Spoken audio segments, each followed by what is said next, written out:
నేను organic food షాప్‌కి వచ్చానండి. ఆరోగ్య ఆదర్శ్ అనమాట. అంటే రెగ్యులర్‌గా మా ఇంటికి ఆర్డర్ చేసే ఫుడ్ దగ్గరకొచ్చా. సో, ఫస్ట్ టైమ్ కొత్త ప్రోడక్ట్ చూసాను. ఇది అఖండ వెల్లుల్లి అంట. ఎప్పుడైనా చూసారా? చాలా డిఫరెంట్‌గా ఉన్నాయి. ఇదేంటి ప్రభాకర్ గారు అని అడిగితే, దీని గురించి తెలిసిన వాళ్ళు వదిలిపెట్టరు. అసలు చాలా తక్కువ ప్లేసెస్‌లో దొరుకుతాయి అని చెప్పేసి దీన్ని కాశ్మీర్‌లో ఓపెన్ చేస్తే దొరుకుతుంది ఇది. కాశ్మీర్‌లో దొరుకుతుందంటండి. ఇది తినడం వల్ల ఒకసారి మీరే చెప్పండి. మోకాళ్ళు అరిగిపోయిన వాళ్ళు, మోకాళ్ళ నొప్పులున్న వాళ్ళు, బ్లడ్ క్లాట్స్ ఉంటాయి కదా! ఇప్పుడు మనకి బాడీలో ఎక్కడైనా బ్లడ్ క్లాట్స్ ఉంటే ఇవి డైరెక్ట్‌గా తినడం వల్ల ఆ బ్లడ్ క్లాట్స్ క్లియర్ అవుతాయంట. కానీ దీన్ని కుక్ చేయకూడదంట. డైరెక్ట్‌గానే తినాలి. డైరెక్ట్‌గా తింటారు. తింటే ఆ ఇంకోటి స్మెల్, ఆ టేస్ట్. స్మెల్ ఉంటది. కానీ ఏం చేయాలంటే కొంతమంది సెన్సిటివ్ ఉంటారు బాడీ. అంటే ఓకే. కొంతమంది థ్రోట్ ఎలర్జిటిక్ ఉంటుంది. ఎలర్జిటిక్ ఉంటారు. వాళ్ళేం చేయాలంటే దీన్ని మనం రోజుకి ఒక 3, 4 రెమ్మలు ఇప్పుడు మీకు తీసి ఇచ్చాను కదా! ఇట్లాంటివి.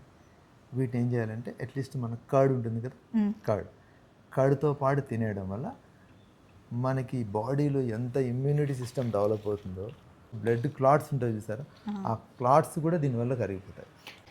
అఖండ వెల్లుల్లి అంటారంటండి. కాశ్మీరీ గార్లిక్ అంట. ఇప్పుడు మన హైదరాబాద్‌లోనే దొరుకుతున్నాయి. ఒకసారి గూగుల్ చేయండి. దీని బెనిఫిట్స్ ఏంటో మీరు గూగుల్ చేస్తే తెలుస్తుంది కదా! ఇన్ కేస్ కావాలి అంటే మీరు ఆర్డర్ కూడా చేసుకోవచ్చు.